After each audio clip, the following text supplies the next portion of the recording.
Hello everyone. आज हम लोग एक्सरसाइज 51 को बनाएंगे। देखिए इस चैप्टर में यानी चैप्टर 8 में हम लोगों ने एपोस्ट्रोफी एस का यूज़ सीखा। फिर हमने सीखा कि कहाँ सिर्फ और सिर्फ एपोस्ट्रोफी का यूज़ करते हैं, एस का यूज़ नहीं करते। और थर्ड स्टेज में हमने सीखा कि कहाँ ऑफ का यूज़ करते हैं। आज हम लोग उन तीनों को मिला करके कुछ सेंटेंसेस को बनाएंगे। लेकिन एक खास बात आपको आज जाननी चाहिए इन सेंटेंसेस को बनाने से पहले, जब आप किसी शब्द में यानी किसी नाउन में एपोस्ट्रोफी एस लगाते हैं या फिर किसी नाउन में जिसके साथ एस लगा हुआ है आप सिर्फ एपोस्ट्रोफी का यूज़ करते हैं, है ना। ये दो केस है। और उसके बाद जो नाउन आप लिखते हैं यानी एपोस्ट्रोफी वाले नाउन के बाद आप जो नाउन लिखते हैं यही नाउन सेंटेंस का सब्जेक्ट होता है। यही नाउन सेंटेंस का सब्जेक्ट होता है। जैसे अगर मैं लिखूं राम्स कार, तो यहां सब्जेक्ट कौन है? कार। और अगर मैं लिखूं बॉयज हॉस्टल, तो यहां सब्जेक्ट कौन है? हॉस्टल। इसका मतलब है जिसके साथ एपोस्ट्रोफी का यूज किया जाएगा वो वर्ड सब्जेक्ट का काम नहीं करेगा, वो वर्ड सब्जेक्ट का काम नहीं करेगा। यानी सेंटेंस में जो वर्ब आप देंगे वो एपोस्ट्रोफी वाले नाउन के बाद वाले नाउन के अकॉर्डिंग देंगे, ठीक है। फिर दूसरी बात हमने सीखा कि हम लोग ऑफ की मदद से भी यूज करते हैं नाउन को, है ना। नॉन लिविंग बीइंग को हम लोग ऑफ की मदद से दिखाते हैं, जैसे the colour of the car. तो यहां सब्जेक्ट कौन होगा? तो ऑफ वाले केस में जो फर्स्ट नाउन होगा वो सब्जेक्ट माना जाएगा। जो फर्स्ट नाउन होगा वो सब्जेक्ट माना जाएगा। यानी इधर वाला नाउन सब्जेक्ट नहीं होगा, ऑफ के बाद वाला नाउन सब्जेक्ट नहीं होगा। तो इस सेंटेंस में जो वर्ब आएगा वो कलर के अकॉर्डिंग आएगा, ना कि कार के अकॉर्डिंग, ठीक है। अगर आप यहाँ कार्स भी लिख दें तो भी सब्जेक्ट कौन रहेगा? कलर। और वर्ब किसके अकॉर्डिंग आएगा? कलर के अकॉर्डिंग, ठीक है। तो चलिए इस कॉन्सेप्ट को लेकर के और हम हमारे पास्ट के एक दो एक्सरसाइज के कॉन्सेप्ट को लेकर के इस एक्सरसाइज को बनाते हैं। ध्यान दीजिए, यह सोहन की गाय है। This is Sohan's cow. ये सोहन की गाय है। These are Sohan's cows. यह मेरे चाचा जी का मकान है। This is my uncle's home.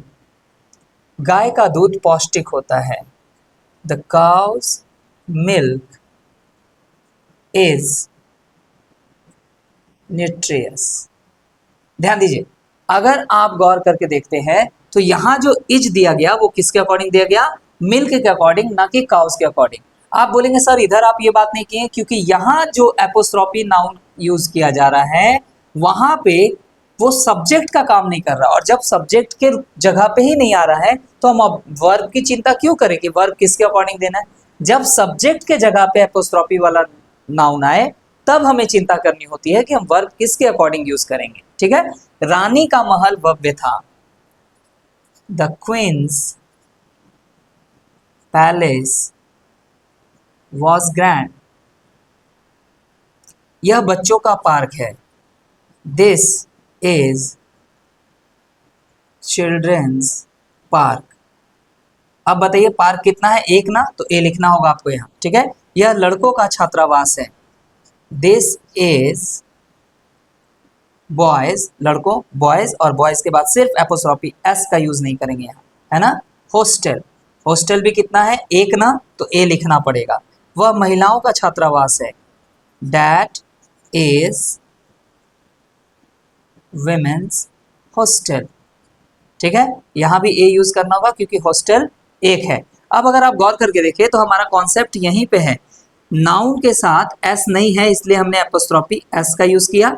यहाँ नाउन के साथ ऑलरेडी एस था तो हमने सिर्फ एपोस्ट्रोफी का यूज किया, ठीक है। तो ये छोटी छोटी बातें हैं जो हम लोग ऑलरेडी पढ़ चुके हैं। वह मेरी बहन की गुड़िया है। That is my sisters doll. वे मेरी बहनों की गुड़िया हैं। Those are my sisters doll. Sorry, sisters' plural, बहनों लिखा हुआ है ना, यानी सिस्टर्स लिखना होगा और एपोस्ट्रोफी देना होगा। और बहुत सारी गुड़िया हो गई तो डॉल्स का यूज करें, ठीक है। नई दिल्ली भारत की राजधानी है। New Delhi is the, Bharat की राजधानी यानी इसे ऑफ वाले स्ट्रक्चर में लाना है। The capital of India. ठीक है। तुम्हारे गांव का नाम क्या है? व्हाट इज तुम्हारे गांव का नाम? The name of your village. The name यानी ऑफ वाले स्ट्रक्चर में पीछे वाले नाउन से आते हैं हम लोग। The name of your village. तुम्हारे स्कूल का नाम क्या है? What is the name of your school. तुम्हारे देश का नाम क्या है? What is the name of your country. आकाश का रंग नीला है। The colour of the sky is blue. यहाँ इज किसके अकॉर्डिंग आ रहा है? कलर के अकॉर्डिंग, ऑफ के पहले वाला नाउन। ठीक है। तुम्हारे गांव की सड़क अच्छी है। The road of your village is good. यहाँ इज किसके अकॉर्डिंग आया? ऑफ के पहले वाले नाउन के अकॉर्डिंग। तुम्हारे गांव की सड़कें अच्छी हैं। हाँ देखिए यहाँ पे the roads of your village are good. यहाँ आर क्यों आया? क्योंकि सब्जेक्ट कौन है? ऑफ के पहले वाला नाउन, यानी रोड सब्जेक्ट है। ठीक है। मेरे गांव के लोग ईमानदार हैं। The people of my village are honest. Are क्यों आया? क्योंकि यहाँ सब्जेक्ट कौन है? पीपल। घर की खिड़की, घर की खिड़की, ये सेंटेंस गड़बड़ है मेरे ख्याल से। घर की खिड़की खुली थी और घर की खिड़कियां खुली थी, ऐसा सेंटेंस होना चाहिए। तो क्या लिखेंगे? The window of the house was open. घर की खिड़कियां खुली थी। The Windows of the house, यहां वर का यूज करेंगे क्योंकि सब्जेक्ट विंडोज है। ठीक है। तो ये ध्यान रखिएगा कि जब एपोस्ट्रोफी वाले नाउन और ऑफ वाले नाउन सब्जेक्ट के जगह पे आए तो कौन सा वर्ड सब्जेक्ट होगा? जिसके साथ एपोस्ट्रोफी होगा वो सब्जेक्ट नहीं होगा, एपोस्ट्रोफी के बाद वाला नाउन सब्जेक्ट होगा। और अगर ऑफ वाला वर्ड आता है तो ऑफ के पहले वाला नाउन सब्जेक्ट माना जाएगा। ठीक है। तो एक्सरसाइज 51 हो गया हमारा। मिलेंगे अगले क्लास में नए एक्सरसाइज के साथ। Thank you everyone.